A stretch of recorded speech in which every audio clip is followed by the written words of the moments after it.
American symbol in the sky. Air Force One, the plane that represents the power of the United States. And there's a chance the next one might be bought secondhand from Qatar. How did we get here? This is a story about ambition, delays, and irony. In 2018, Donald Trump stood in front of cameras and announced a deal. 2 brand new Boeing 747-8, custom built for the president, painted in his signature colors, red, white, and blue, but his way. It was supposed to be ready by 2024. But today, those planes are sitting in a hangar, unfinished, over budget, years behind schedule. And now, the US government is looking at a shortcut. Qatar Airways has 747-8s they don't want anymore. Same model, low hours, available now. The ultimate twist? The plane built to project American strength might come with foreign airline seats still installed. This is how a presidential promise turned into an international bargain hunt. Let's rewind to 2016. Donald Trump is president-elect. He's touring Boeing's factory, and someone shows him the plans for the new Air Force One. The price tag? Over $4 billion. Trump's reaction is immediate and public. "Cancel order," he tweets. "The cost is out of control," he says. Ridiculous, unacceptable. Boeing scrambles, negotiations happen. Trump gets personally involved. By 2018, they've reached a deal. $3.9 billion for 2 brand new 747-8s. But here's where it gets interesting. These aren't just any 747s. Remember Transaero, the Russian airline that collapsed in 2015? They'd ordered 4 747-8s, paid deposits, then went bankrupt. Boeing was stuck with 2 nearly finished planes and no buyer. Enter Trump. The US government buys those 2 orphaned 747s at a discount. It's actually a brilliant move, saves money, repurposes existing aircraft.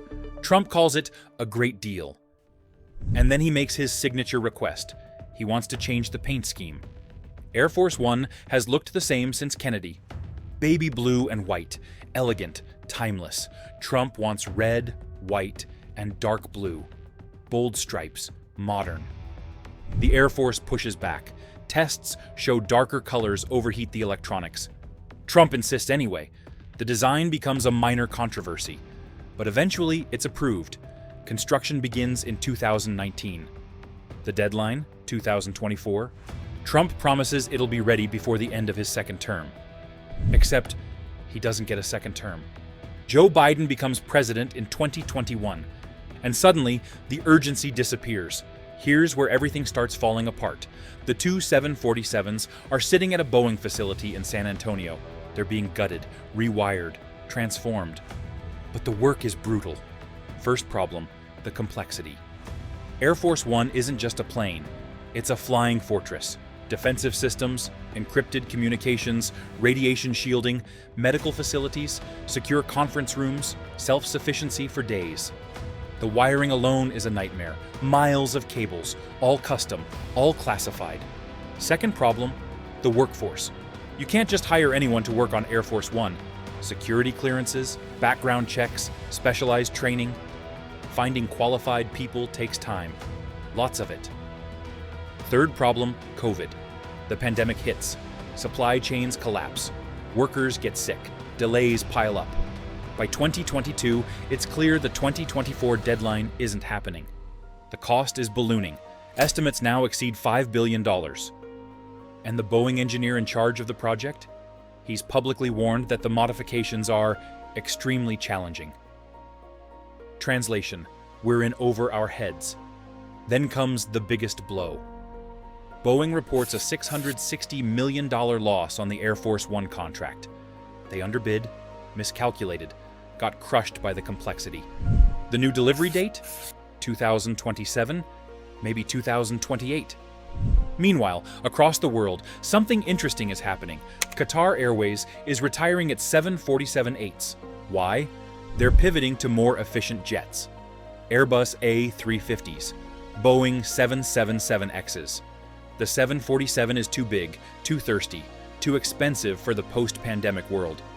So Qatar starts parking them, 10 gorgeous 747-8s. barely used, some less than 10 years old, and someone in the US government notices. Here's the calculation. Option A, wait until 2027 for the custom-built planes. Keep bleeding money.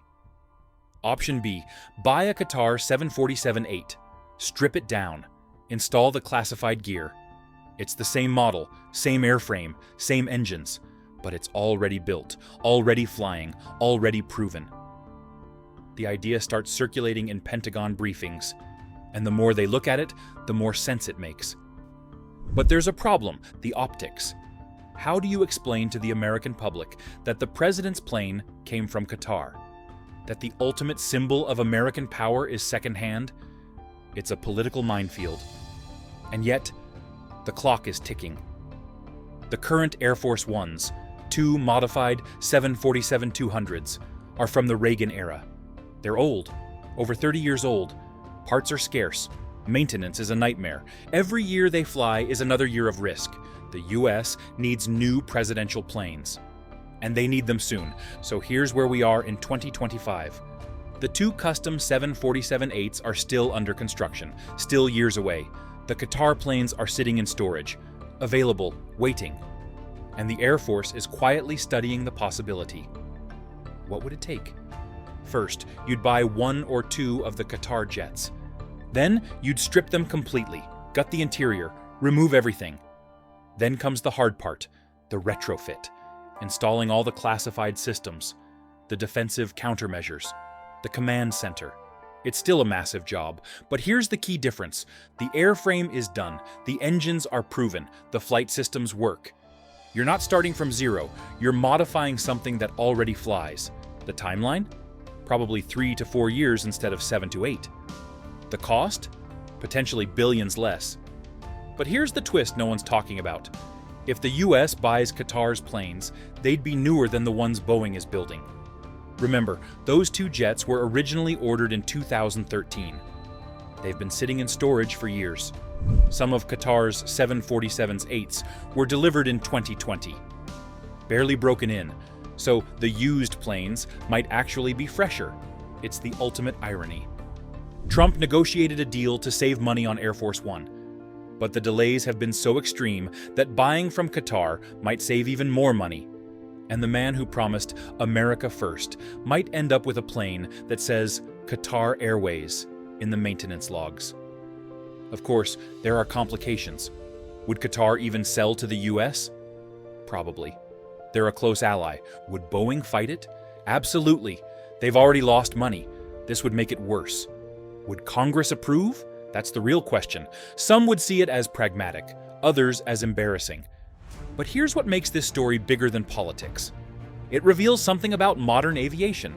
The 747 is dying. Boeing stopped making them in 2023.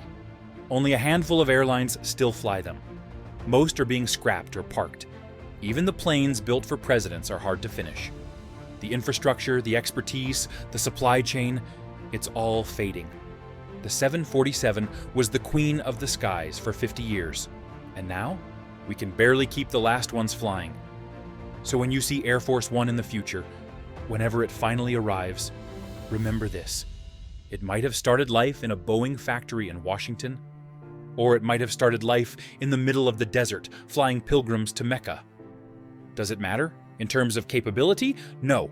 A 747-8 is a 747-8.